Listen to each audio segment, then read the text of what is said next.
you understand anything that might be troubling you. So with that, let me begin with a note saying thank you so much for discussing what we were discussing in our tea break about the complaint mechanism. And I'm sure a complaint mechanism interests everybody, now that it interests the Prime Minister as well. Because with the Prime Minister taking personal interest in tax grievances, which was unheard of, I think it's high time that you coordinate it directly with him. So that said, I think it's a very, very big thing that's happened to the tax department, because obviously something would not have been moving right. We don't have a complaint culture in India. We don't have it like we have it in the US or other parts of the world where anybody's aggrieved. They go directly to the person and talk about it. Here there is a fear culture saying, let me put it in Hindi, अगर कुछ बोलेंगे तो हमारा क्या होगा? ये हमारे बाकी केस खराब हो जाएंगे. Very standard thing, and very rightly so, because the culture has been developed over a period of time. I have been there, I have been part of that culture, hearing these things and doing my little whatever I could. But having said all of that, whether it's any field, international tax, transfer pricing, domestic law, anything, I think you should need to make your voices heard.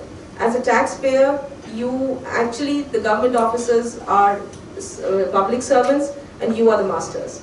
So you need to exercise your mastery over the processes and over what is happening to you. It always takes two people, one to hurt and one to be hurt. I think you should not be the one to be hurt, because your taxes run the salaries of the government. So with that, you have so much power with you, and so much power in the sense of organized power. You have these kind of institutes who can take your complaints, your grievances to the tax authorities, to anywhere where they can be heard. And believe me, they'll be heard. But only thing is that you have to be consistent, you have to do it repeatedly, and you have to make it heard and known. Just putting in an application may not help, but if you get coordinated and organized, you can move the heavens. I've seen that for 25 years, that even with a complaint, non-complaint culture, what could happen. So I would encourage you to speak up and take to, and not to the mic, but take to any forum that you think would help you to take this forward. But do not take things lying down when you feel that injustice has been meted out to you by anyone. So let's go ahead with this presentation. It's a very exciting, presentation in a way that many new things are happening in India. And at this point of time, India is beginning to align itself to international practices. They want to start looking like what everybody else in the world looks like. With the Prime Minister also saying that they want to bring in the ease of doing business in India, they want to bring in foreign investment. So when you are talking of ease of doing business, you are talking about foreign companies coming in. When you're talking of foreign companies coming in, I think it's high time that everybody took a very, very proactive interest in international tax. Because that's where the field lies, and that's where at the moment really the business also lies. Because any and every business in India wants to align itself globally. And believe me, I've seen and closely worked with multinationals now across US, across Europe and the world. They are very, very interlinked. So if there is an Oracle in US, the Oracle in India would mirror it. If there's a McDonald's in Europe, the McDonald's in India would look like it, maybe there's a different menu. So with this, I think you should get more and more interested in this field. But what is happening at the moment? So let's have a look. I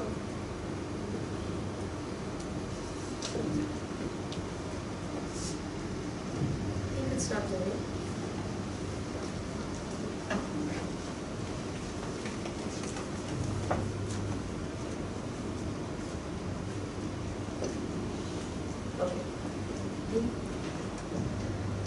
So there have been taxing times, and if you see evolving scenario, I've deliberately put in the world map because this is happening the world over. That we have businesses who are restructuring and who are changing. We have more and more complex regulation. Scope of regulations is expanding. Even tiny, tiny countries like Philippines are flexing their muscles and saying that we need to get our fair share of taxes. Our taxes have been eroded because people have taken advantage of us, and there may be some truth in the matter. Therefore, we have tax authorities who are moving in to protect the tax basis, so we have aggressive tax practices as well. And people are saying that if you're moving business offshore, if you are tapping into India, which has a highly developed resources for English-speaking skilled labor, then you should be giving us locational savings as well. So with all of that, what is it translating into? It's translating into more audits, dispute, and litigation. Why? Because what the tax authorities do, they probably would do to protect the interest of revenue, but it may so happen that the multinationals who have so much power and, let's say, legal wisdom by their side may not be accepting it. So they continue to keep filing appeals, and when appeals go in the next forum, and the next forum, and the next forum, and it happens historically year after year, it becomes a huge box full of litigation. So India is known to have 75% of world's litigation residing in this country. So you have 3 times the population of US with 1/3 the size of US, and you have 75% of the world's disputes here. So that's quite a big ticket thing. So having said this, let's see what's happening in India. What is the scenario looking like? You've seen that in transfer pricing, and I take transfer pricing because I think this is one area in law, in any law, domestic law, whatever law India has, where the maximum number of disputes reside. Any and everything that is done here is disputed. So you can see the number of adjustments that have risen. Let's say pick up 4 or 5, that's the time when I was there in the department. The figure was only 239, and just look where it's gone in the recent years. And the recent statistics are yet being constructed.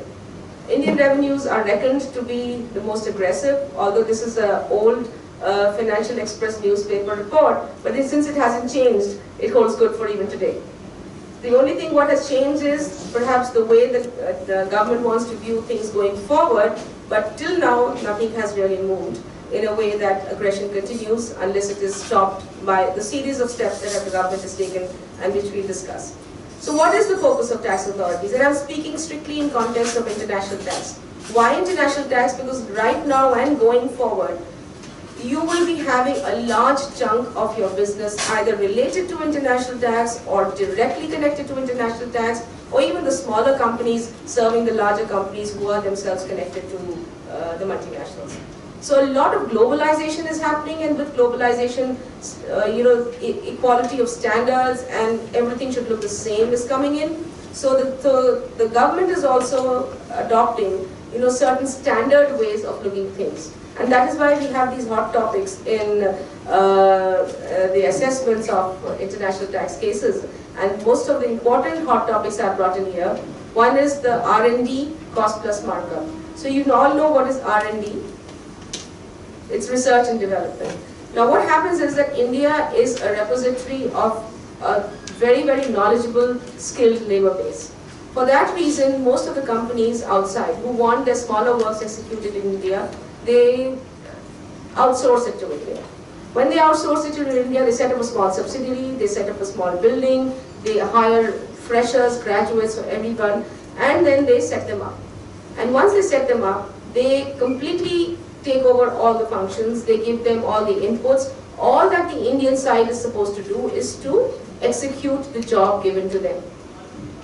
The trouble is that in the agreement with the Indian subsidiary, they have a contract which says, contract research and development agreement. So they call the Indian entity a contract service provider, but brought into existence for conducting research and development, when in reality, no research and development is happening in India, only execution of work is happening, and for the execution orders are coming directly from the multinationals themselves. But having said that, government took a stand that if your agreement says you're an R&D service provider, research and development, you must be doing R, you must be doing D, and therefore you need to be fastened with a certain markup. And that happened way back in 2002-03 when I was there. Even I had this constraint when I used to read these contracts. They would be labeled contract R&D service provider agreements.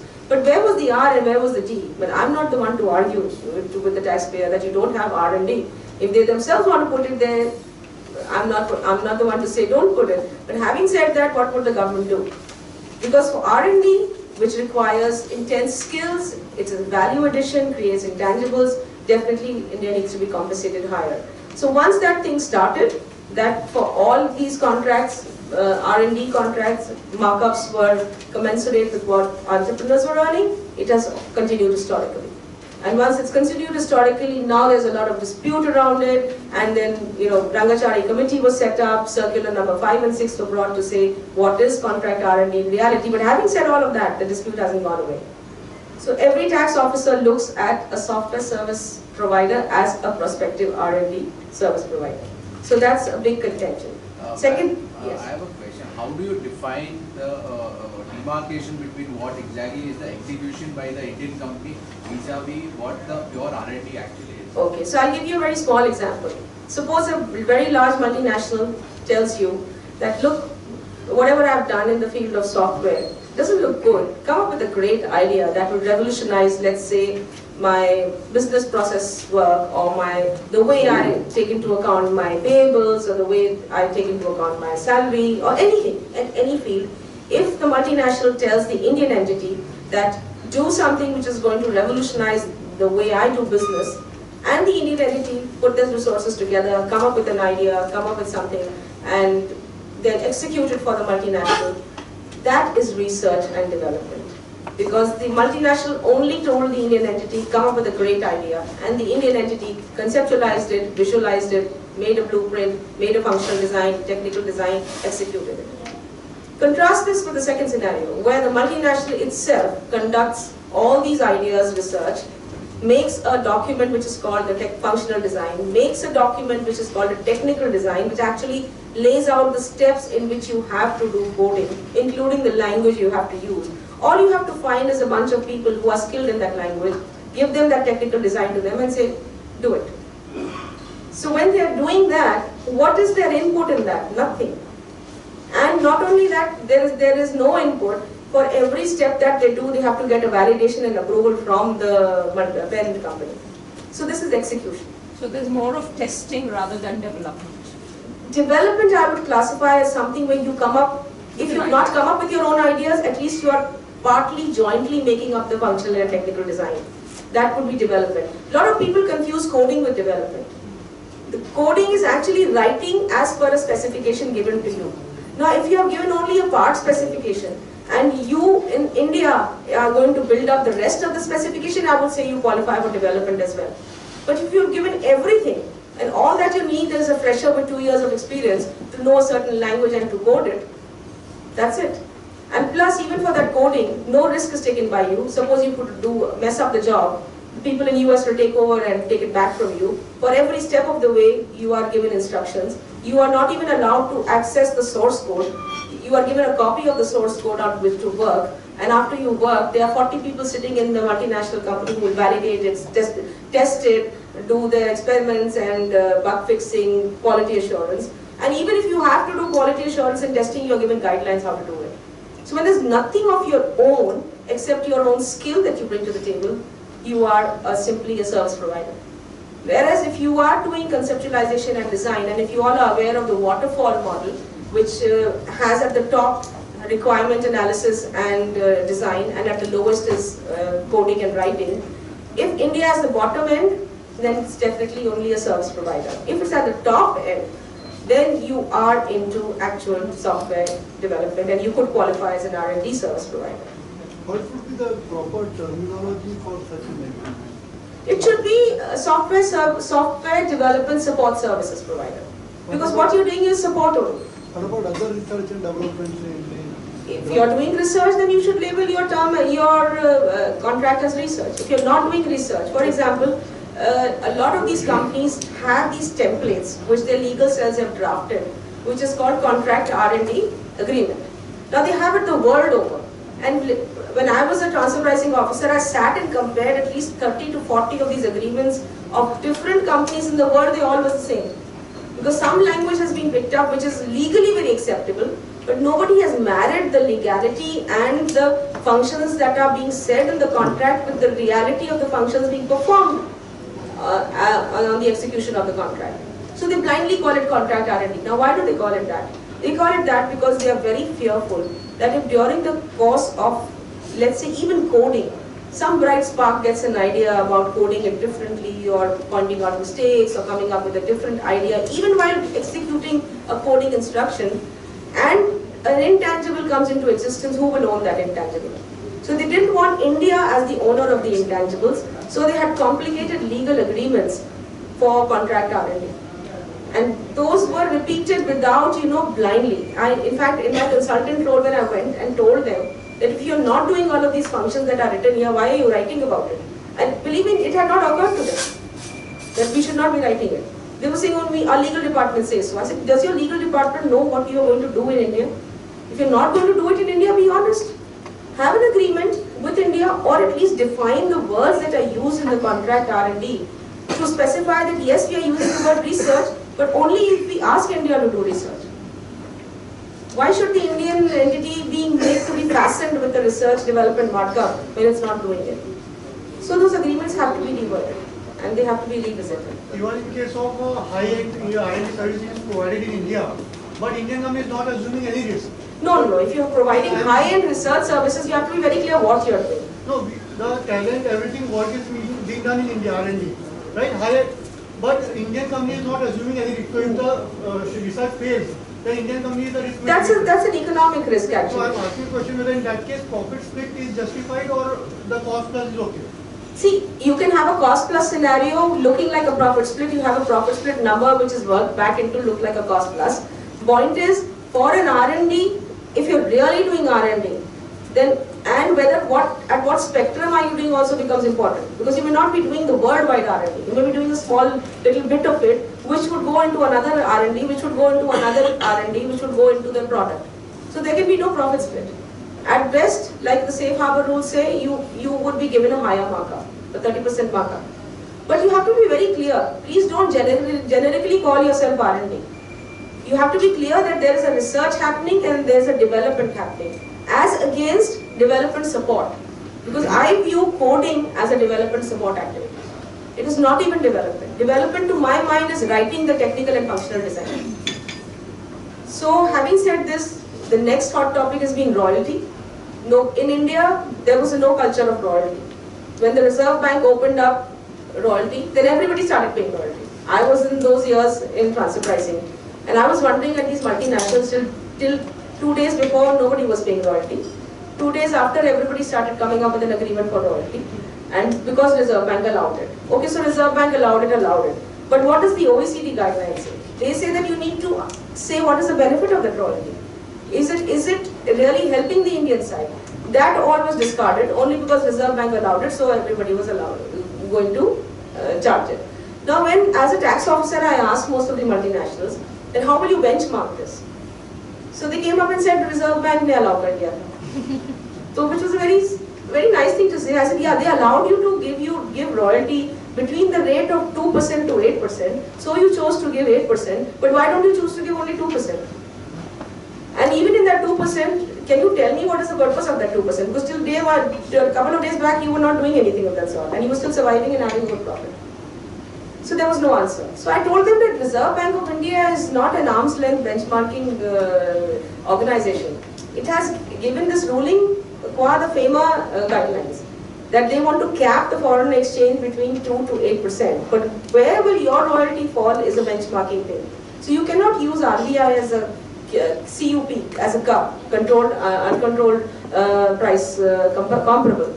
So that failed. Now what happened was that once everybody was adjusted for royalty, then till today, I mean everybody may have become grandparents, but it's still being adjusted. So till there are guidelines coming out for royalty, and till your clients themselves and you with your clients benchmark it properly. Benchmark means you have to say that this royalty is the right percentage, it is for this thing, this is the benefit that comes to India. It really will not see light of day. Even I've worked in countries abroad, they have a very good benchmarking analysis bringing out the benefits and bringing out the need for the royalty in those enterprises. So that's a hot topic again. Then we have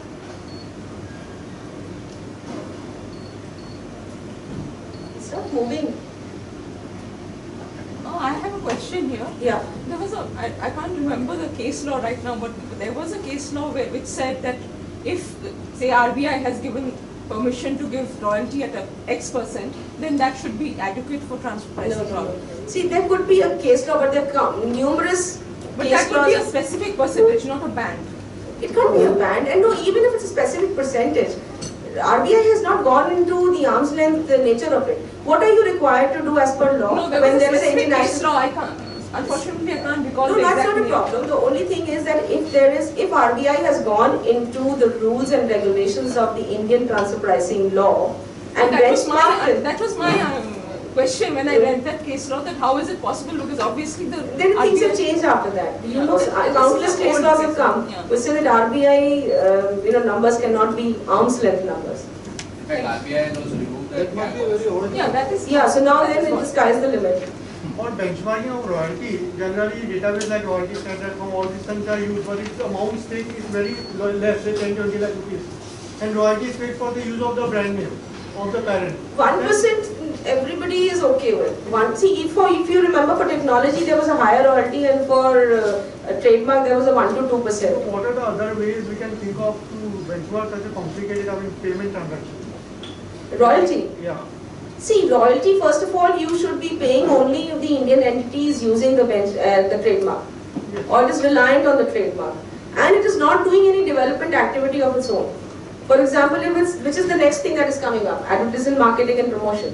If the Indian entity is saddled with developing the brand also, in the way that it may be a low risk distributor. Now, a low risk distributor is not supposed to be investing heavily into advertising, marketing and promotion. But if it is, and if it is investing more than what its peer group is doing in the same bandwidth, then either the royalty outgo should be curtailed, or these people should get a markup for what the services they are doing in development of brand. So it's a case by case study. I have found that no royalty case, not at all, and I am taking forward in the advanced pricing agreements also, can be the same. There can be no cut and dry method for royalty. Because royalty is very specific, it is relatable to the brand of a particular entity, and that particular entity's brand may not be similar to the brand of another entity, so you cannot be compared.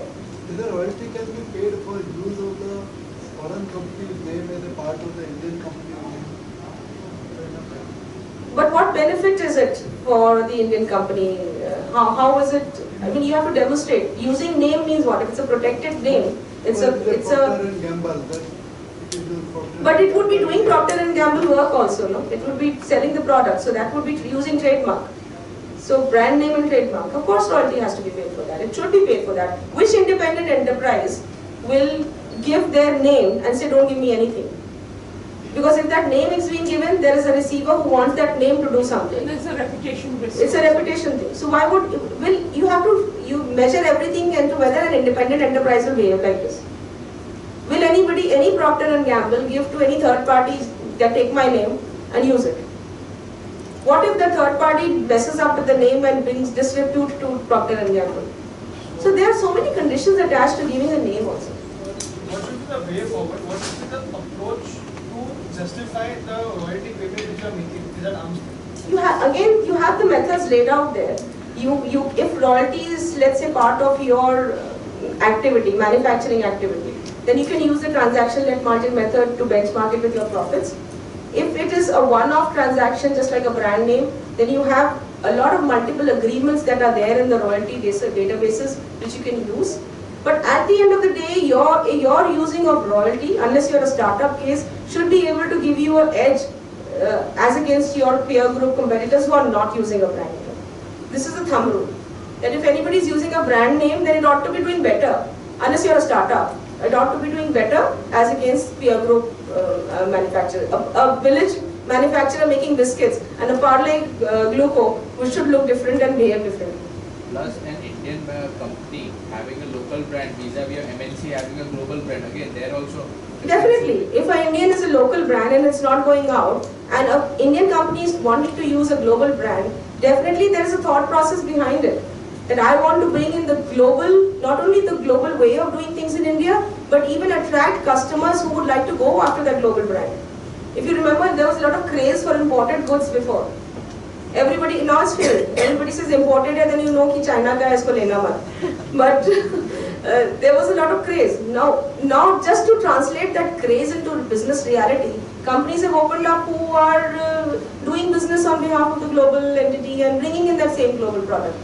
So there is a difference between a local product and a non-brand, a local product and a local brand, and a global product and a global brand. And no third party or no independent party will give their name to anyone to use without charging anything. That's a thumb rule. Now how you prove that? How can you prove it? Let's think in layman terms. You can only prove it by saying, okay, if I got the brand name, forget my startup years, I'm doing well. I have more sales, my clientele is more, I have a niche, let's say niche in the market, or I'm doing generally well. So there has to be something to show that if you are paying royalty, despite paying royalty, you are earning more profits than your local peer group. Forget the startup peers. There's a lot of things to be said about that separately. Then there is management fee. Now when multinational brands come into India, they want their subsidiaries to be looking like them. I work in KPMG. KPMG in India doesn't look different from KPMG in the United States or Europe. They have the same decor, same, everything about them. Like for example, McDonald's. McDonald's brand, the way they serve their finger chips, the way they serve their stuff, it looks universally across the globe same. So this is called standardization and globalization. For that you need to be managing the Indian entity to help them come up to the global standards or help them weave into the global standards that a company has. So for that the foreign entities manage things in India, so they charge a management fee. Now if you charge a management fee, you should be able to demonstrate that this is actually being charged for really some work being done. Rather than some companies abroad, what they do is, they have somebody there deciding and strategizing for everyone globally, and they just allocate a certain amount of expenses to India. It doesn't relate to it. I mean, in many cases that I examined, when I asked them the correlation that you've allocated, let's say, $40,000 per month to go out of India for management fee, can you demonstrate what have you done? Give me 2 emails that show that you wrote to India about something and you asked them to follow a certain guideline, and you wanted to help them understand or do certain things in a certain way. Now this is called evidence. So there has to be, when there is a management fee, there has to be a need test, and a proof of service test, and a benefit test. If these things are absent, then most tax authorities would disallow. Since they had disallowed this before, and I in my own experience had found them to be absent, it's continuing. So it's a hot topic. Then of course we have location savings and attributing global profit to India. Location savings, people are crying horse that if India is a low-cost country and there is something to be gained because of getting work to India, then India should be given a cut into it. But that's a very complicated exercise, because if you are comparing Indian entity to local comparables, then the question of location savings dies out, because you are getting a compensation that everybody else is getting.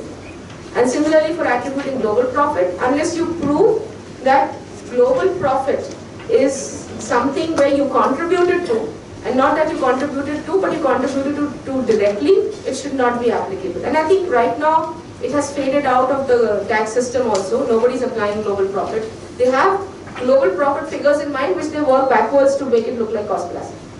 But having said that, it still remains a hot topic.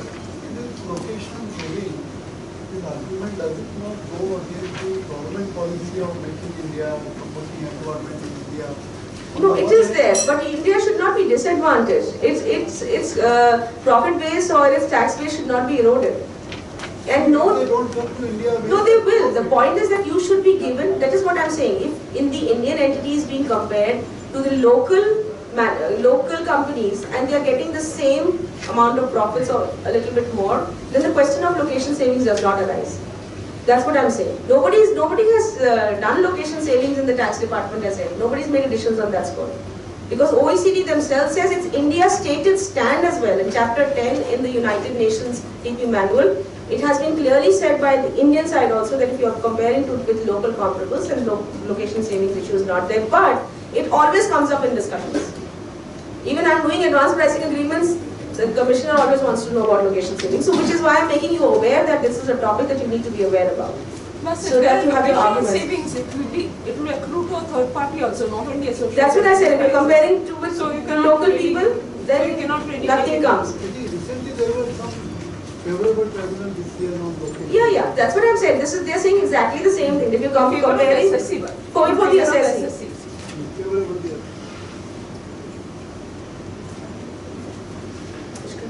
The next slide. Now, after this Delhi High Court ruling on marketing intangibles, now it has said that it is an international transaction. See, we always thought it that, because if you see the law clearly says in section 92B that any mutual arrangement, whether written or not, So you may have a mutual arrangement to develop the brand by doing extra expenses, and you may not be reducing it to writing. That doesn't make it a non-international transaction. But it has discarded the Brightline test. So then how do, suppose I have incurred 5 crore of AMP expense, then what amount I should report? See, you will only report if you have a mutual arrangement. So your reporting obligation, first of all you see whether you are within the peer group system, in the sense that your peer groups are also having a similar kind of an experience. Now AMP will be an international transaction only when you have a mutual arrangement to develop, as your client has it. If it doesn't, then I would not recommend reporting any and every AMP expenditure. Even if we have that agreement, but how much amount we should report? Because now Brightline test. So that's a matter of calculation. Because the point is that if you have, let's say, they say a certain percentage of revenue you should spend on your marketing expenses, then that certain percentage of revenue becomes your international transaction if it is an arrangement with your parent entity. Regarding AMP expenses, one of the irony is that more and more products, particularly products like whiteboards, cameras, Xerox machines, high-end motor cars, their entire market is captured by different foreign companies. And all the foreign companies operating in India, they are all controlled transactions. Indian companies don't believe in advertising and publicity to the same level as the foreign companies. So if all they have to be compared, the marketing spend of the foreign companies, subsidiaries in India, they can't compare with other comparable. They can't compare, but they can have clue. The expenditure is not at all. See, nobody is asking you to always compare. The idea is that it's a very complex situation. That let's say if your foreign entity has asked you to be bearing certain of the marketing expenses, there are two ways you can do it. One thing is that if you are a low-end distributor, then it is understood that your parent will leave you a arm's length margin. And once it leaves you an arm's length margin, then you're good. Then your AMP expenditure will not even come into line. But if you are being left with a less than arm's length margin, then the issue comes around that where are you spending? Why is it that you're getting less profits? And if then it is zeroed on, see, it works backward. It doesn't work if you are having healthy profits. It also doesn't work in startup years. But it works backward that if you are not getting low margins, then if you're getting low margins, then what is the reason? And if the reason is that you're having abnormal marketing spend, then it comes to, it catches attention. But if TNM test is satisfied, That is what I'm saying. If it is not satisfied, then it catches attention. If it is satisfied, then you are fine. but in the case of BMW and others, And because they are in spite the of decisions are also quite contradictory. I mean, BMW. It is case basis. See, that's what I always believe. While the situations are quite similar, It's case basis. I would not say that this can be applied mutatis mutandis to every AMP case. It is case basis. In some, and then even in advertising, marketing, promotion, how do you capture it in your books? Is it captured in by the way of a marketing spend where it may be really a discount, whether it may be a sales commission, but people have the habit of clubbing everything in marketing spends. Then this is the way that you need to counsel your clients to at least maintain it separately.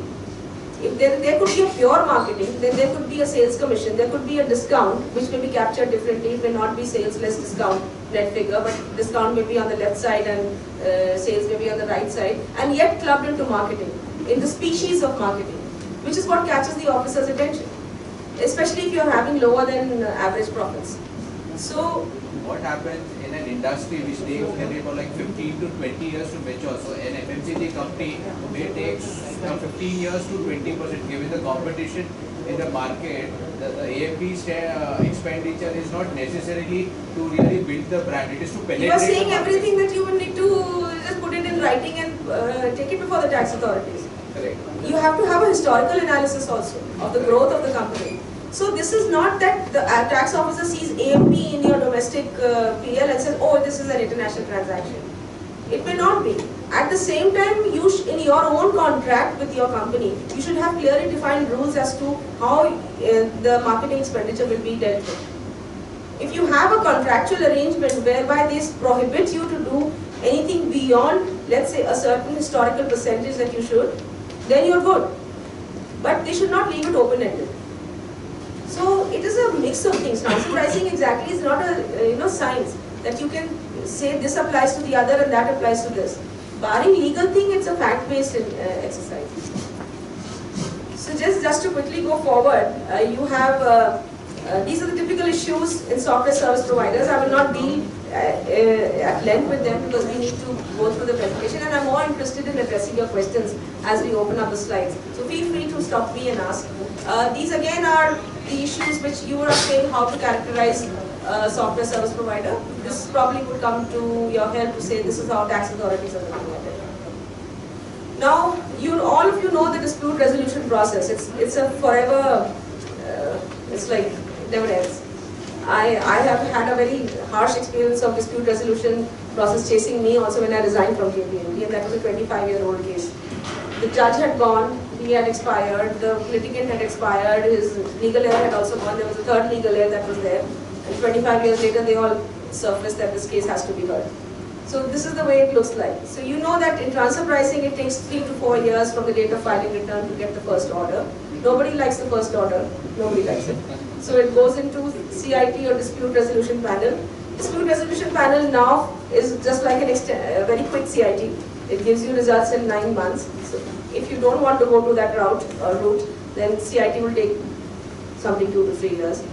Then you go to the tribunal and it's a fact-finding authority, another 2 to 3 years. Then your high court, and high court has to be in substantial questions of law. And these days, revenue is very smart to make a substantial question of law out of everything. But can all transfer pricing issues really be a substantial question? Of course they can.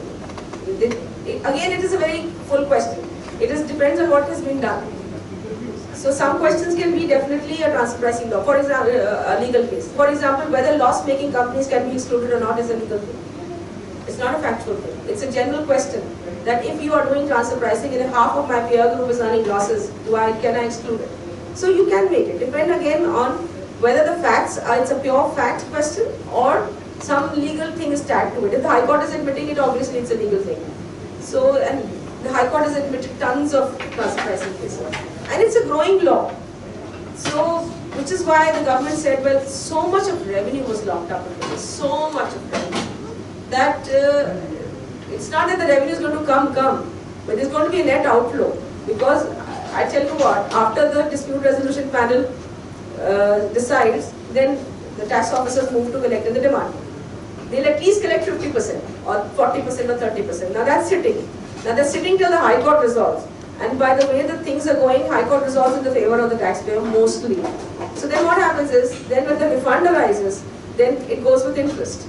And you know what happened a couple of years back, I do not know how many of you are aware. The Controller Auditor General came out with an indicting report on the Government of India that they had paid more than 10,000 crore as interest on refunds arising out of bogus transfer pricing adjustments. So there's a net outflow. And in fact, I was this DIT at transfer pricing here, and we were called up by the ministry saying, you all are in cahoots with multinationals. You raise a demand, you collect it, and because there is no money outside in the market now, there is a recession. So you keep it with you all to pay interest on it. Then literally the minister was furious. So that's also a reverse case. So much of revenue was locked up that there is a prospect of net outflow rather than any tax coming in. So the government has been very upset with all of that. And this is why the measures that have been taken as of now, they probably will start bearing fruit in the next couple of years. One is mutual agreement procedures. If you see what it is, it's there to give you relief from double taxation. It's an alternate mechanism. You can carry it parallelly in India with the other legal measures. And then the competent authority. I mean, I do not know why they call these people competent authority. I mean, this is with due regard to everyone. They may be highly competent. But the word directly may not be relatable to the skill sets. So with that said, I mean, they may be more competent. I'm not saying anything else to the reverse.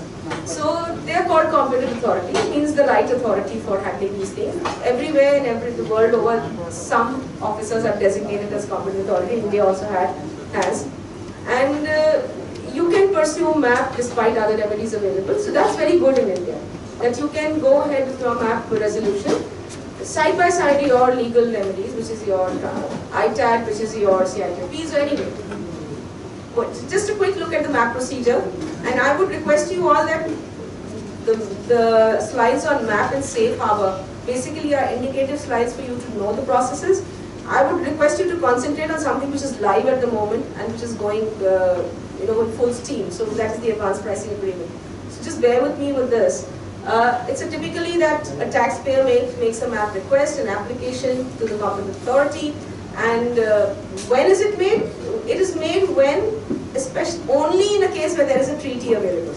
So map is a species of the treaty. It's a child of the treaty. If there is no treaty, there is no map. So if there is adjustment to anybody's income, or if there is something which is against the treaty, then map can be invoked. It is called mutual agreement procedure. An application is filed with the competent authority of the country, which is the taxpayer's country. If they are aggrieved with the action of the tax authorities and the action is against the treaty, and then the competent authority has a look at it, they try to resolve it on their own, they may not be able to resolve it, so they can ask the other competent authority to come into the picture and both of them start talking. The taxpayer gives their submissions to the competent authority, but they cannot directly be part of the negotiations between the competent authority. And then finally, there is a resolution. The resolution may or may not be accepted. People may just walk away and they may not want to accept it. There is a freedom about it also. The process takes 2 to 3 years, but if you see the next slides, it will tell you what is happening.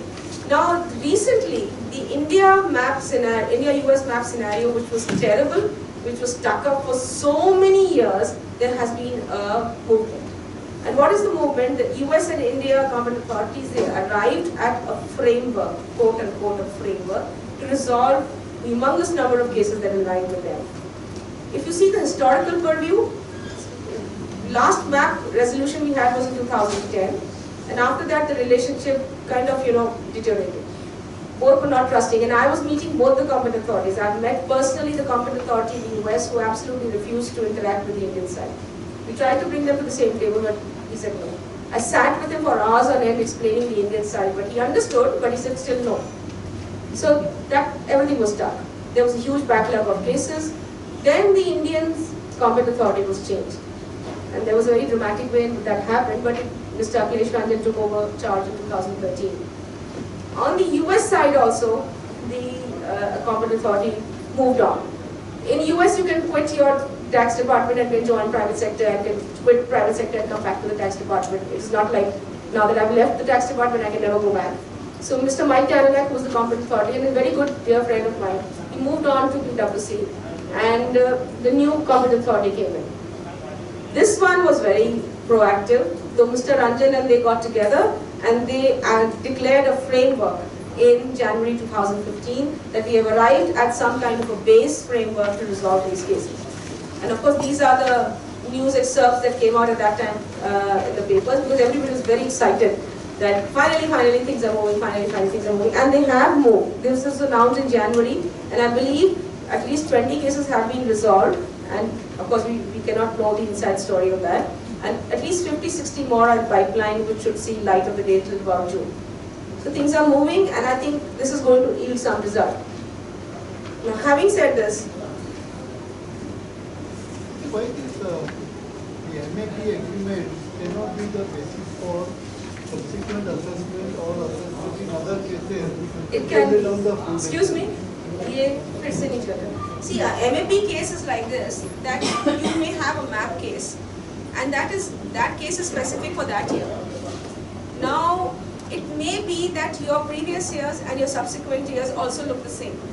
So, you can actually take that agreement and go to the tax authorities or even go to the tribunal for your past years and request them to give you a similar solution. I was a CITDR in the tribunal, and I've done that in 1 or 2 cases where there was a map agreement and the prior years in litigation before the tribunal looked the same. And they were exactly the same. So we discussed it with the taxpayer and said, well, do you think that you would be fine if we proposed to the tribunal to resolve it similarly? And they were fine. And the tribunal was very happy to do that. So there is no bar on it. How persuasive you are will be the key. So unlike the APA, which actually says now that you can roll back, this is not formal, but you can, it's possible. Persuasive balance, which is what we call as persuasive balance. But see, looking at the humongous litigation at all levels, when we have our courts or there has to be a map case in that particular person's history, no? For example, there is a particular person, taxpayer who has a MAP case, or who has a MAP resolution. Only he can take it back to him his own cases. No? That case can't become public and be used for a benchmark for other cases. It's a confidential case. And no taxpayer will agree to exposing the resolution that he got in a confidential manner from both the competent authorities for other people's purpose. That's why it is not a public document. For example, ITS software cases, captive service providers. Now, some person has taken effort and say they have right out say 17%. So that's what they did a framework. Now they've come up with a framework where you will get similar results, but they will be individual to some extent because they are based on the economic parameters of each case. So the framework is there, formula is there, but the formula will be applied to the base numbers in the profit and loss account of each taxpayer. So to that extent it will be customized to that taxpayer, but there is a framework, which is what they've done. The backlog and the bottleneck that was there has been removed. So now that you will hear in the next 2-3 months, 80 to 100 cases will be resolved in MAP, and very quickly. And especially ITS, which are actually lookalikes. They are all similar. Now India did try to do some resolution business. They came up with... Ma'am, I have a question. Yeah. In case of MAP, as during the earlier part you mentioned, it comes out of the treaty, that it's Article 25. 25-27, yes. Correct. So in particular, the Indian CA has been taking a position absent 9, so I cannot go for a MAP. No, absent 9, if it is there in Article 25, then it is there. No, it is. Absent 9 is for APAs. If you don't have Article 9, then whether you can have an advanced pricing agreement. Then Article 9 position has been taken up for advanced pricing agreements. If you have a specific article for mutual agreement procedure, then no one can back from that. There's absolutely no one. Article 9 is for typically only for advanced pricing agreements. Bilateral APAs. Bilateral APAs. Bilateral APAs. Not MAP. MAP, if you have Article 25, then you're done. You're good.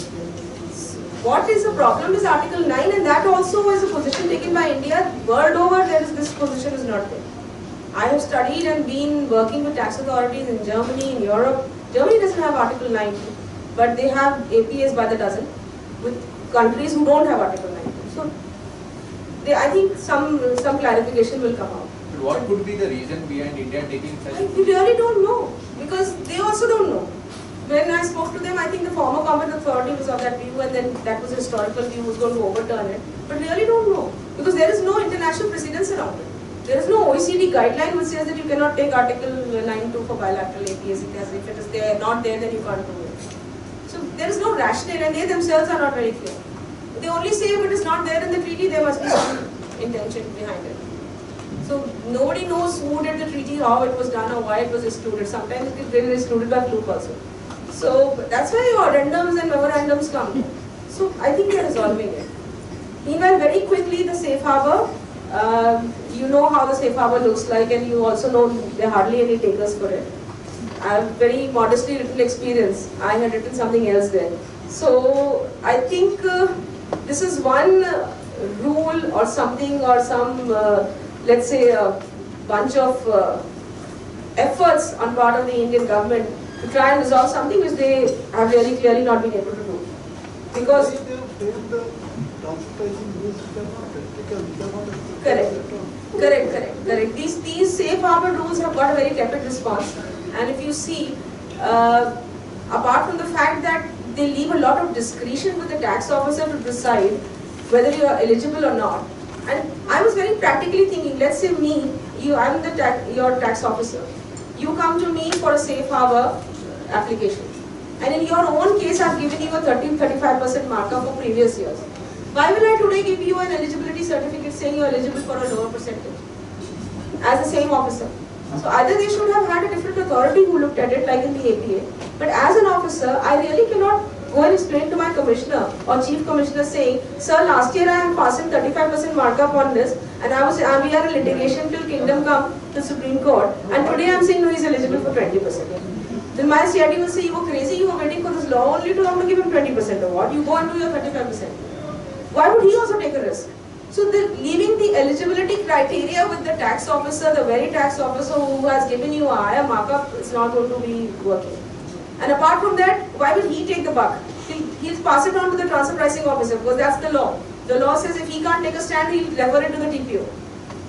and the TPO has got too much workload on himself. So there's a 6-month time frame. 2 months assessing officer can take. He doesn't like what you've given, refer it to the TPO. TPO also has to take 2 months. TPO says, good Lord, why did I get this case like this? I only recommended a 40% markup on this. How can I say no, you have to be 20%? Refuses it. Commissioner, not appeals, but the administrative commissioner 2 months. And nobody's got time to do it. And everybody has been party to approving a 40% markup for you. So why would they now say that you're nicely eligible for 20%? I mean, it fails my logic. I would not do it. So for that reason, this little baby has not taken off. It's still sitting in 6 months old. Are they doing something to make it workable? See, they've got the advanced pricing agreement now. So everything is being taken care of there. It is such a good program. The first time in my life I've seen something which works brilliantly. And I would say they're doing brilliantly because they have just begun. So if you look at this slide 13, one thing I would like to point out to you on this slide is that no matter what safe harbor number that you get, let's say an MNC, Microsoft, gets a safe harbor number of 20%, it gives them a massive double tax exposure. Because back in their home country, they will not get a deduction for 20% markup paid to India. Because there, the markup that is going on is 10 and 12%. The 8% straight, they will get an addition in their home country. It will be disallowed to them. So there's double taxation. And having done the double taxation, they will be ineligible to apply for MAP. So it's a very terrible situation. That first you agree to 20%. 20%, why the other country will not agree? Because 20% is not arm's length. If you read the first sentence, it is convenience prices. It's a premium price. So why premium? Because you're getting a resolution for 5 years, तो उसको premium बना देते हैं. तो अगर आपका 14% markup है, तो उसको 20 कर देते हैं, so that we are insulated from the market. But why will the other country agree? जिससे आप 20% जाकर agree करें तो हमसे पूछ कर गए थे क्या? जो यहाँ का markup आप बाकी लोग देते हैं आप वो दीजिए, और give an arm's length markup. They will say ठीक है, we are agreeable for an arm's length markup for our Indian comparables, but not 20%. There's a huge double tax exposure, which is why the program is not popular. 30 people applied for it in those days. Why not scrap it? I agree, but the point is it took so long to come in now. It's going to take double the number of years to get out as well. It's sitting there, no? At least they got 30 people to listen to it, no? So it's okay. I think let the APA program take off. I'm telling you, even your TP office will go away. Because nobody wants to go and have an audit.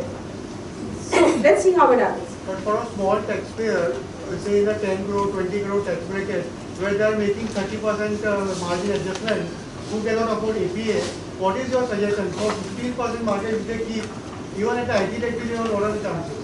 See, if you ask me, APA is going to be cheaper to them in the long run, now with the rollback. Because you may end up paying a 10 lakh fee as APA fee and a 5 lakh fee for your rollback. In a 15 lakh fee, you will get a resolution for 14 years. Because 5 forward, 4 backward, 9 and 5 renewal. I'm telling you, max the expenditure will be 15 for the government and maybe whatever you take from them. But still they are safer because their money has not been locked up with the government. They will only pay what they have to pay as per the agreement. And their cash flow will improve. So at the end of the day, if you do, I've done a cost benefit analysis for APA for 14 years and I found that as against litigation, APA is way cheaper. I have calculated for average multinationals, it takes $675,000 to maintain one case till Supreme Court. And if you are going to maintain one case till Supreme Court, you multiply that factor. How many each year is going to go up? And it's not that each year is going to be bunched up and said, okay, Supreme Court agreed, so we'll snap everything. You know how the tax authorities is. They'll distinguish it and go and again appeal. So it takes goodly $675,000 and best case scenario is $400,000. These days you can get an APA in $100,000.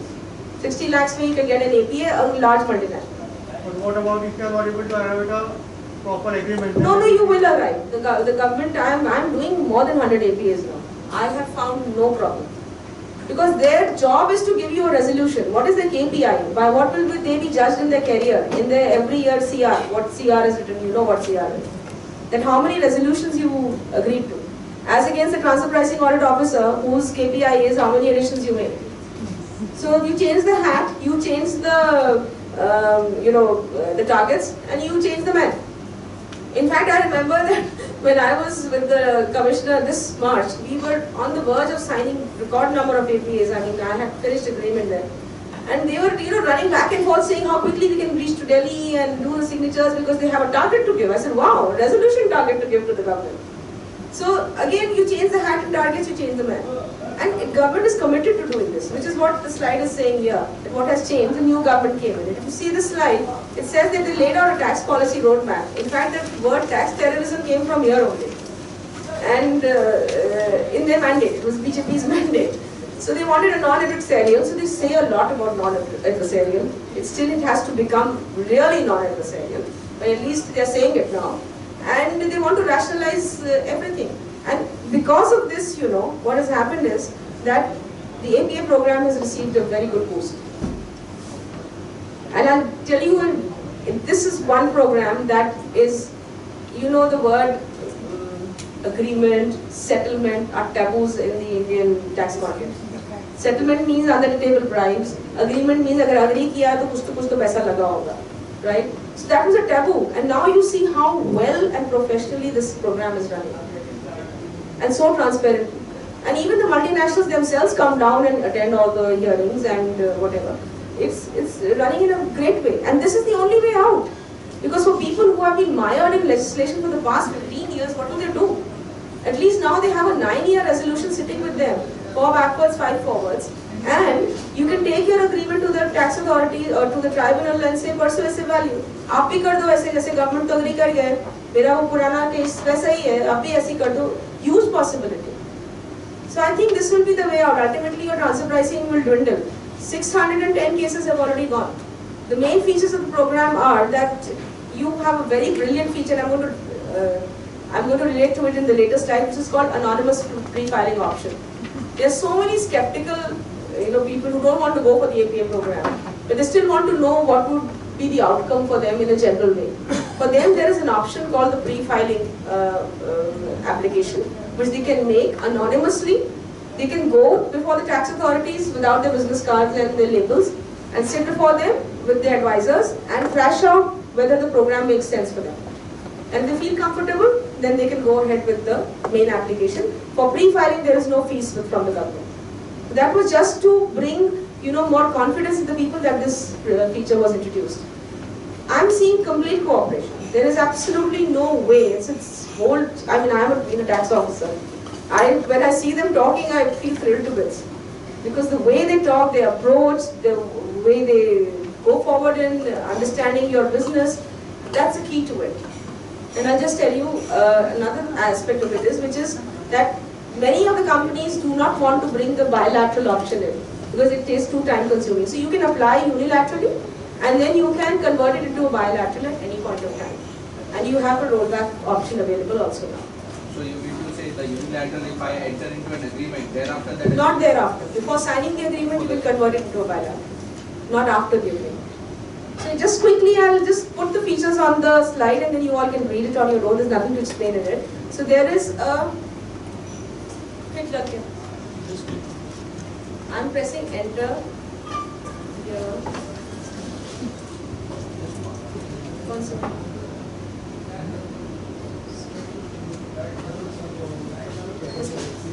So there is a pre-filing which is optional, and it is an application, and you can conclude it. And then there is a post-filing phase, which is a formal application, and then concluding the APA. Beneath them you have the key milestones, which are, there is a pre-filing consultation, then there is, they send you a memo, the tax department saying how the consultation went, then you file the main application with the rollback application, pay both the fees, and then you have a settlement, and then you have your annual compliance. Now, annual compliance is termed as compliance audit, but it is not an audit. It is simply a form that you need to fill up and give to the tax department to say I've complied with the agreement terms, and that's done. So it's actually that simple. And the key details under each head are, what is the pre-filing consultation? It's a form. It talks about what are your covered transactions, a bit of your risk analysis needs to be given, PAR analysis needs to be given, etc. And that's it. You go with that small form, discuss with the tax authorities whether the APA works for you, and come away with your answer in 15-20 minutes. Of course, they will not tell you any number. but their body language, their thought process, their reaction to your business model will tell enough. Then you have the outcome which is conveyed to you, and after that you file the main application, which is a detailed application, which requires quite a bunch of details. You sit and negotiate with them, and then finally you conclude. Now, one important feature of the APA program, which is very, very heartening, and I was part of the committee that was looking into it when I was in revenue, is the site visit. See, what happens is when the tax officer gives you an adjustment, he sits at his desk and gives you an adjustment. He doesn't know what you're doing at the ground level. More importantly, he doesn't even know what you're doing in your transfer pricing report, because he's got a 6-year-old order which he has copy-pasted all along. So you continue to copy-paste it. As against this, there is a thing called a site visit, where the APA office goes out to your facility to see how you work, what you work on the ground, and it is not a raid or a survey. It is a very, very structured visit where they talk to you on the probable dates, they give you an opportunity to prep the people, and then you take them out there, you present your side of the story to them. Actually, the multinational itself conducts the entire thing. Of course, the advisors do it for them, but they conduct the entire site visit. Tax officer doesn't run out to them as a survey or a search team. That's the difference. And once they've seen what you do, then they write their report, which again has to be shown to the taxpayer to be agreed to. It cannot be that they've seen what you do and they write some story and go away. The taxpayer has to agree to the characterization, functions, assets, risks that have been captured in that report, because that will be the basis of your compensation. So it is so transparent. And that report is something which jointly, it goes back and forth to zero in on the correct characterization, and then that becomes the position paper for the government to be sent to the Central Board of Direct Taxes. So this is the way the program works. The key provisions, I'm just laying it open to them to use so that you can read it later, because I want to take any questions that you have around this program. It's a very interesting program. You can read up these provisions. I don't need to dwell on them by the way of understanding. There is a fee that is written there.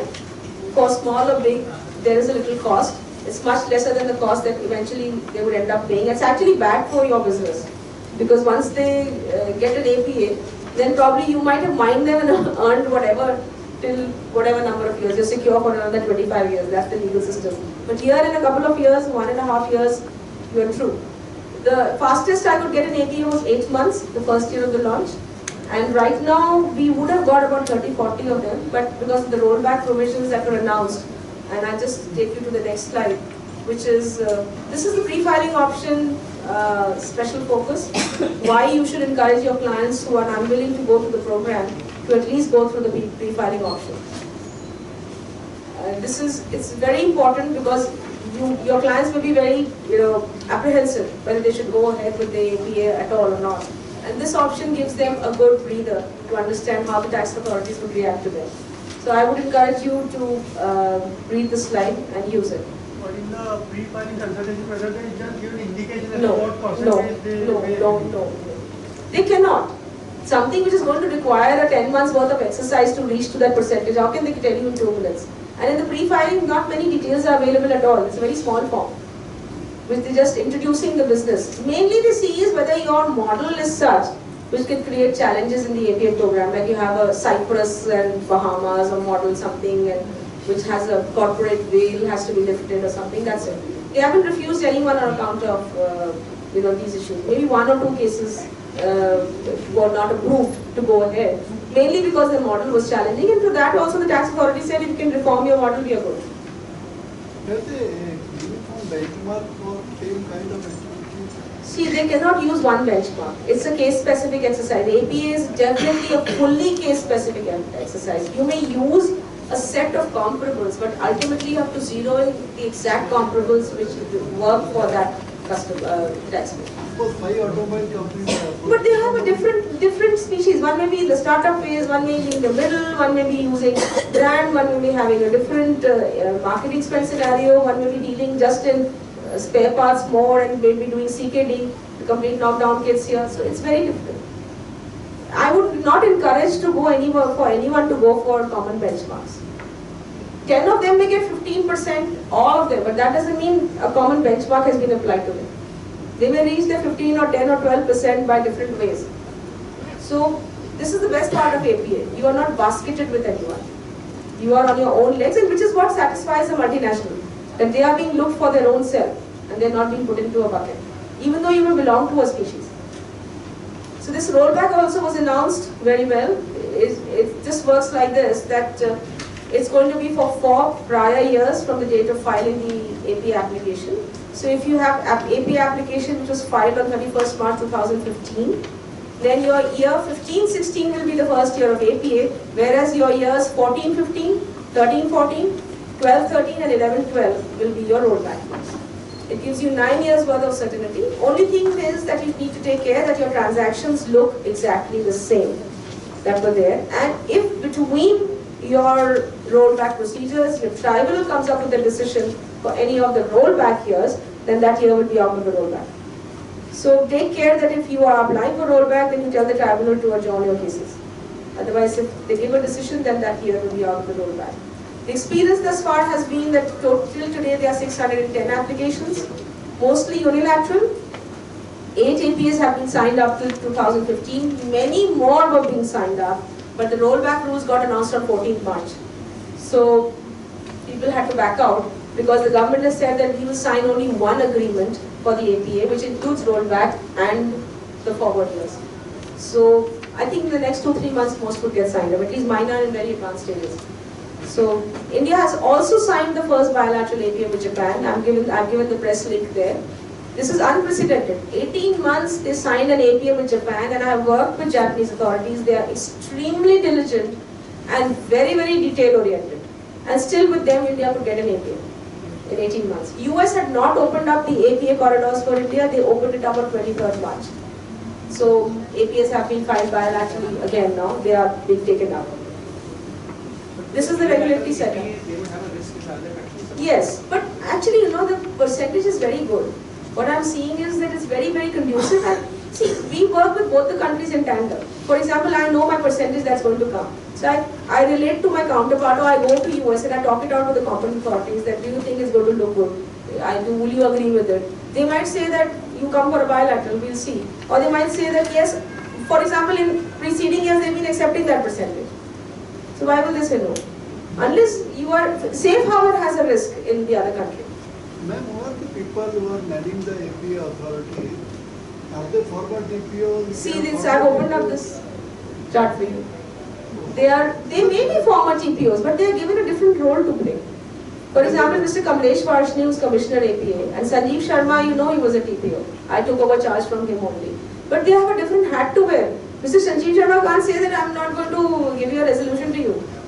He's been brought there to give a resolution. So they may be former TPOs. Is there a complete changeover of the mindset? Yeah, completely. This is true. See, one thing that is true is that the officers would look in deeply because they're going to bind themselves for 9 years. But they are very fair. And if they are not fair, the program will not succeed. It's not an order that is being given to the taxpayer, right? The taxpayer will just walk away in the middle. And what if 10 multinationals walk away saying the APA program is unfair? The entire program will shut down. It's a voluntary program. So there is no fear here that I will be given some number. You won't take it. You won't sign anything. How will the government will look red in the face that after 2 years of exercise the taxpayer walked away? So their onus on them to make it succeed is much more than the onus on the taxpayer to have nakras. And believe me, some of the taxpayers are really tightened up. And the government authority is like realizing that it's not easy. कोई भी number दे दिया मान लिया. But ma'am, whether the goodwill generated by the APA program is not filtered away by this demand on. See, this is a different thing. It's a legal battle. Frankly, it's a legal battle. One should not be emotional about it. It's a legal battle. I think this will not fritter away. But the legal battle will do away with whatever. No. See, how many people have got resolution in the program? How many are happy now with their 9-year stuff and with whatever? This will increase. 610 applications have gone out of the TP system. And assuming there are 3,000, another by 2-3 years everything will go away. So this one episode will not fritter away anything, especially when the government is doing damage control, and especially going forward it is not there. So I think Supreme Court will take a decision and a call as to how this has to be handled. I don't think that will be troublesome. At least to multinationals that I've spoken to, they are quite okay. But this is getting a very high. So Vodafone got a very high coverage, but see how well it was resolved. government is not a fool. Their intention is that if they've announced non-adversarial, then they will stick to it. So I did rush through this because we were running short of time. We began at around 20 minutes late. But if you have any questions, I'm available to you for another half an hour or so. Thank you so much.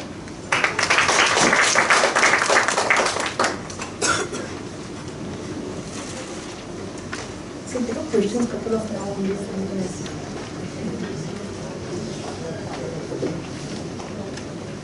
It is other than the global corporations or multinational corporations, in other related party transactions, the TP issues would continue to drop. So why Because you not can... everybody will approach the APA. See, what I am seeing is now that once a bunch of the top people have gone, this is becoming a very, very important need for the smaller organizations also. They would rather negotiate and get out of the system than to go ahead with the audit scenario. Many of them, I mean, I'm receiving even proprietary concerns and people, they are coming forward with this. Because ultimately in the long run, it keeps you free from disputes for a goodly 10 years, 9 years, and 5 more renewal, 14 years worth of absolute freedom. And one thing more importantly is please tell your clients, because most of them are stuck with this compliance audit, that what hoga, kya hoga, TPO dekhega usko, phar dega APA. No. If your compliance report goes to your transfer pricing officer and he doesn't like the compliance report, he can't touch you. He has to send it back to the APA office. So he has no bandwidth, jurisdiction to disturb your APA. You are out of his quote-unquote clutches. What happens about the annual filing, the TP study report, will it still continue? No. Nothing is there. Your documentation needs go away. Unlike the safe harbor where you are supposed to keep filing the documentation, in APA there is no documentation required other than what you agree in the agreement. For demonstrating compliance, you may need your profit and loss account, you may need financials, that's it. So the computations and other things will continue, but depends on what you agree in the agreement. You can agree for the documents you want to keep and show at the audit stage. You can agree to the terms of your compliance. You can agree to anything. But traditional TP documentation is not required. So benchmarking study, if Nothing. I can agree that. Depend on what you agree. If you agree to a number for 5 years, most of my clients want to agree for one number. So then you got to keep nothing. If you want to agree to a set of comparables, then you have to go through a benchmarking exercise each year. Most of them want one number. Thoda higher number milega chalega. That's it. How the exchange rate fluctuation is factored in the SPA, because now one finds to be all the countries. You can take foreign exchange to be operating or non-operating, depending on how your historical pattern has been. You've got a lot of freedom in APA. Lot of freedom. Believe me, this is nothing that will be thrust upon you. Nothing at all. if you could repeat. He's saying, what about the foreign exchange rate fluctuations? So you can take foreign exchange to be operating or non-operating depending on your choice in your agreement. You can even carve out a working capital adjustment. I mean, it's so free that you can do what you like to make the thing sound sensible to you. At the end of the day, what good will it serve the government if 40 people walk away from the APA program? It is their job, onus is on them to make it succeed, so they can't be giving you absurd results. What happens if in year 1 I file the APA, but in year 3 when all the site visit and everything happens, there are new transactions if I want to add it? You can add it.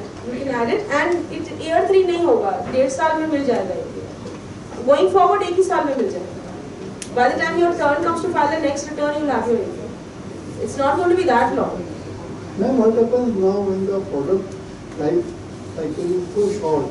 So something, if you find that in a very high-end product, the next model comes within 6 months. Yeah. So the prices, etc. So the Yeah. iPhone, Okay. mobile phone, iPad, every product life cycle is only 6 months. Yes, sir. But India is... How do you have an agreement for 9 years? See, the point is that if you have critical assumptions, first of all, I'm not sure whether any Apple iPad product prices are being agreed. What is India doing as a functionality is being agreed to. So most of the cases that we have taken forward are captive service providers. So their cost plus markup doesn't change. At the most, Apple product would be, I mean, coming into an APA.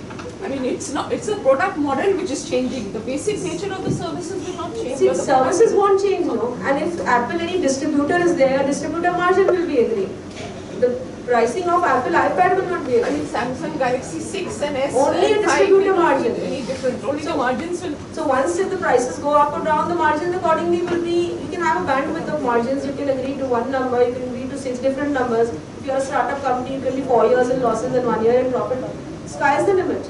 The idea is how well you are able to put your point across to be helping the officer to negotiate. Because at the end of the day, they may agree with you, but they have to go back to the board for final approval. So your presentation should be so lucid that even the board is able to understand what you are going to do. Today somebody could be in a monopoly situation, he can agree to a high margin. Tomorrow, 3 years down the line, whether it will be Which is what I'm saying, you can agree to a year-wise margin, you can agree to a term test also. That this is absolutely your baby. What is the special characteristic of your case? If you relate to me separately, I can probably tell you. But it is your baby. You can agree to anything that works for you. You have a set of critical assumptions. If suppose the critical assumptions are breached, then you can go and renegotiate your agreement. So if I have a 5-year agreement and suddenly I find the business scenario has changed, I can go back. Provided it has been factored in the critical assumption. For example, in US, when the World Trade Tower was shot down, then they did not go and renegotiate APAs because terrorism was a normal business incident. In California, which is prone to earthquakes, if your business gets demolished because an earthquake came, it's a normal business incident, your APA will not be negotiated. So certain normal business incidents are there which cannot make you renegotiate your APA. I've seen this across the world. Big things of terrorism have happened, like your insurance says. Terrorist bomb hoga, so they won't give you insurance. It's a normal thing. You have to supposed to take precautions. So that said, all these things can be factored in. Have you seen any APA which deals with management cost payment? Yeah, we are doing that. We are doing several. Because It's in that not been case, decided as yet. just by filing annual compliance, department will be satisfied, but it's a very factual thing. No, once you agree to what annual compliance has to be filed, the department is fine. They will agree to your management cost after they've seen everything. And then going forward, you may agree to maintaining some basic documentation, and that should be okay. But the main thing is you are agreeing. You are not being ordered to do something. One last. How would you read that Delhi High Court judgment in the context of high-end distributors are a licensed manufacturer? I know that the agreement is with respect to distributors, the low end, but how one, if there is a high-end distributor or a licensed manufacturer, what are the key takeaways for such? See, for anybody other than a low risk distributor, I would say that you have to see the degree of independence you have in the conduct of your business. If your expenditure is getting you profits for yourself and an entrepreneurial status, then it's definitely not an AMP issue. So, I would not typically say how do I see it in a licensed manufacturer or other status. I would see what are your functions. Because they change year-wise. You may be calling yourself by that fancy name of a licensed manufacturer, but what are you doing at the end of the day? Do you have independence in your operations? If you have independence in your operations, you're free to decide how you sell, what you sell, then the marketing results also accrue to you only. This is the basic takeaway. जितना कम आपके पास काम होगा, उतना आप handled होगे, तो उतना marketing आप ज़्यादा नहीं कर सकते. जितना आपको इंडिपेंडेंस होएगा, जितना आप खुद अपना डिसीजंस ले सकते हो, आप कुछ भी डिसाइड कर सकते हो. तो contract is the key. You should have the contract worded in a way that doesn't have these loopholes. Considering the world of international taxation is having a fantastic next 5 to 10 years ahead, or maybe even more than that. More than that. Considering recently the introduced ICDS notification, there is no way where domestic tax laws will be less litigated. Just in case the construction contract which has been notified. Earlier, when the guidance note by the institute in 2012 had been issued, there were cases where things were reducing in terms of litigation. But considering this ICDS coming in picture again, there have been various instances where it has been the facts of one case has been distinguished with the other, but still litigations come at it. See, ICDS is just going to be launched in a big way. My take is one thing. I'm watching the government and we have been interacting with them at institutional levels. They would not like to increase litigation at all. looking at the scenario where ICDS is placed, it is some clarifications will come out. For example, when the rollback rules came out, frequently asked questions are going to be issued. APA rules came out, frequently asked questions are 10 times the size of the rule itself. So I think even in ICDS you will have clarifications. Government cannot afford it. See, the idea is there is no incentive for litigation. They've realized it and they know it. See, retrospective tax also. They are not going to bring it back. Now this turned out to be a legal battle which is taking them by storm, this 115 JB or whatever, but nobody wants it. and any promise where 14A won't be more ready. That I can't comment. That's another full discussion session एक और करवा दीजिए उसका. Thank you so much. Thank you. Thank you, ma'am. So till now we always knew that India is the most aggressive jurisdiction. Before we understand APA, we certainly find out that many things are there, but it's not only though there is the aggressiveness, but the government is making efforts, and now we have to take the benefit of this and reduce this also professional opportunity for all of us. Though it's a discounted opportunity, but that's there because we have our hands free for some other work in the productive work in the future. And it's one more the present task we have here to offer a memento to the madam for a presentation.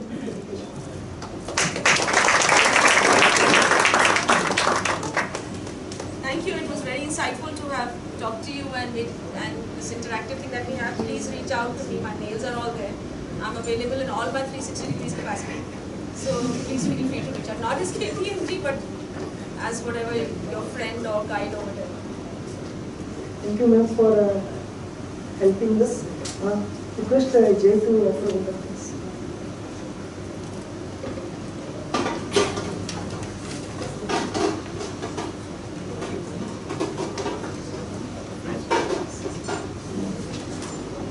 Friends, I think we all agree that, we got the real picture today, the real picture of Safe Harbor, the real picture of MAP and the real picture of APA. Truly a 360-degree view from not only India but across the world, a vast experience, and we all are very thankful to ma'am for that. I request everyone to join me in giving her a well-deserved vote of thanks. I'll be circulating around for a few minutes. Please come up to me if you have any issues. We'll be breaking for lunch. We'll be somewhere at 2.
No,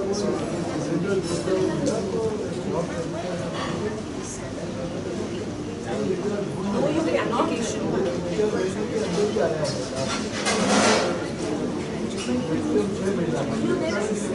आप application form ले लो, उसको आप practice करिए। हम लोग भी sample forms करके रखेंगे, आपने कैसे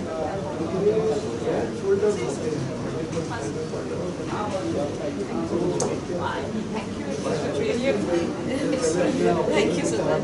I'm just joking.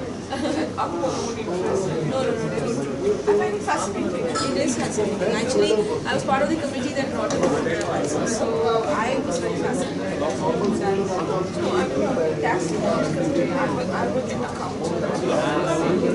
Transfer pricing. I can read for hours, this case law that is so I'll leave my card with you. You can always correspond to me. That will be wonderful. Yeah. And my details are there on the presentation, so you can anytime you can.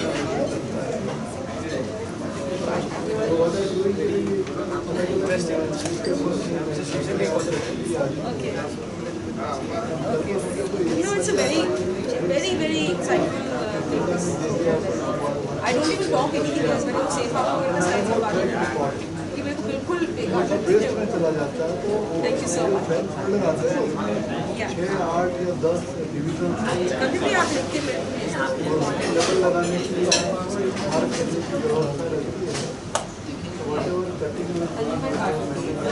वैसे details तो उस पर पूरे हैं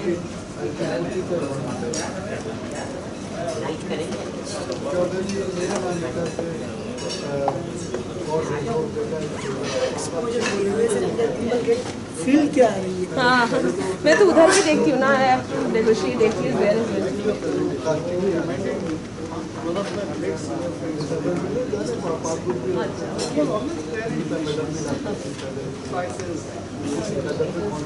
I left the department for that reason because I was not able to render that justice which I wanted. Now on this side I'm able to counsel people in a much better way.